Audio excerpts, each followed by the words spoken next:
लेकिन जैसे भी इलेक्शन हो वहाँ पे तृणमूल कांग्रेस का ही सरकार बनेगी। और ये हम इस हिसाब से बोल रहे हैं कि आप जानते हैं कि हम लोग का दीदी ममता बनर्जी जो काम जनता के लिए करती है वहाँ पे एकदम सबके लिए सब स्तर में काम होता है। जहाँ आपका स्टूडेंट से लेके यूथ से लेके महिला से लेके हर तरह हर सेक्टर में हम लोग का काम होता है। सर 2026 में बंगाल में विधानसभा चुनाव होने हैं। ऐसे में नेता प्रतिपक्ष जो हैं शुभेंदु अधिकारी, उनका बयान सामने आया है। उनका कहना है कि विधानसभा चुनाव जो होंगे 2026 में वो राष्ट्रपति शासन के दौरान कराए जाए।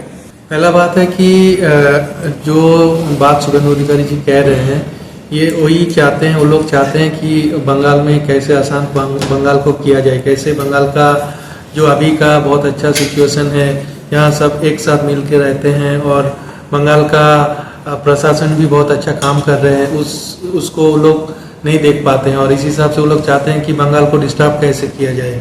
और शुभेंदु अधिकारी का जो बयान है वो लोग चाहते हैं कि इस अगर राष्ट्रपति शासन के द्वारा इलेक्शन किया जाए तो कुछ उन लोगों के लिए फायदा होगा। लेकिन जैसे भी इलेक्शन हो वहाँ पे तृणमूल कांग्रेस का ही सरकार बनेगी। और ये हम इस हिसाब से बोल रहे हैं कि आप जानते हैं कि हम लोग का दीदी ममता बनर्जी जो काम जनता के लिए करती है वहाँ पे एकदम सबके लिए सब स्तर में काम होता है। जहाँ आपका स्टूडेंट से लेके यूथ से लेके महिला से लेके हर तरह हर सेक्टर में हम लोग का काम होता है। आप टूरिज्म मानिएगा, आप अगर इंडस्ट्री देखिएगा तो इस सब कुछ मिलके बहुत अच्छा इलेक्शन होगा। और जैसे भी करके इलेक्शन हो हम लोग टीएमसी जीतेंगे वहाँ पे। 2021 में एक बहुत चर्चित नारा दिया गया था टीएमसी के द्वारा, खेला हो गए, क्या वो फिर से रिपीट होगा?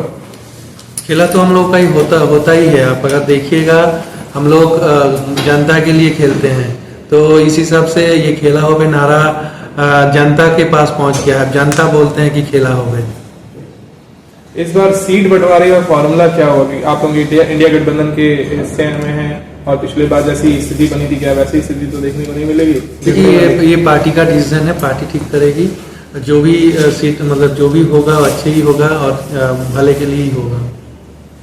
लगातार जो इल्जाम लगते हैं आपकी पार्टी पर, आपकी पार्टी के सुप्रीमो ममता बनर्जी जी पर कि वो तुष्टीकरण की राजनीति करती हैं, इसके काट के लिए आप लोगों के इस प्रकार सभी समाज पर एकजुट लेकर चल रहे हैं। पहला बात है कि ये जो बात बोला जाता है ये एक मतलब मीडिया के द्वारा हर जगह पे ये बात जैसे बंगाल के जनता को कंफ्यूज में लाने के लिए किया जाता है जो बीजेपी के द्वारा होता है, लेकिन ये बिल्कुल गलत है। हम लोग का दीदी, हम लोग का गवर्नमेंट सबके लिए काम करते हैं, ऐसा बात नहीं है। आज अगर देखिएगा कि हर सेक्टर में वहाँ पे कोई जाति नहीं देखा जाता है, सबके लिए काम होता है। इसलिए ये एकदम बिल्कुल गलत बात है और ये मेनली बीजेपी जो करता है ये मतलब अफवाह फैलाने के लिए। ईडी के लगातार छापे पड़े हैं बंगाल में कई बार सरकार बनने के बाद, इसका कुछ नुकसान होगा पार्टी को या फायदा हो? देखिए ईडी का जो छापा पड़ा है ये आज से नहीं, अगर आप देखिएगा तो 2016 के बाद से जितना भी इलेक्शन हुआ है, 16 का विधानसभा इलेक्शन, उसके बाद 21 का इलेक्शन, फिर 24 का लोकसभा इलेक्शन, कुछ में भी लेकिन कुछ असर नहीं हुआ है क्योंकि वो लोग कुछ ऐसा प्रूफ नहीं कर पाया कि हम लोग का जो लीडर है कहीं पे दोषी पाया गया है। अब ये अलग बात है, एक तो अगर कोई कुछ किया होगा वो अपना खुद का बात है, लेकिन एज ए होल पार्टी वहाँ पे बहुत अच्छा काम करती है, ये जनता को भी मालूम है, इसलिए इसका कुछ फायदा नहीं होगा।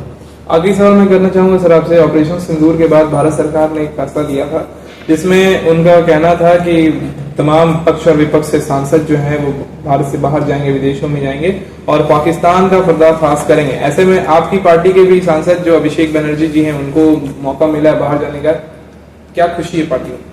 जरूर, ये तो बहुत अच्छी बात है। आज देख रहे हैं कि हम लोग का पार्टी से भी हम लोग का जो लीडर है, हम लोग का सबका लीडर अभिषेक बनर्जी वो भी उन्होंने गए हैं वहाँ पे।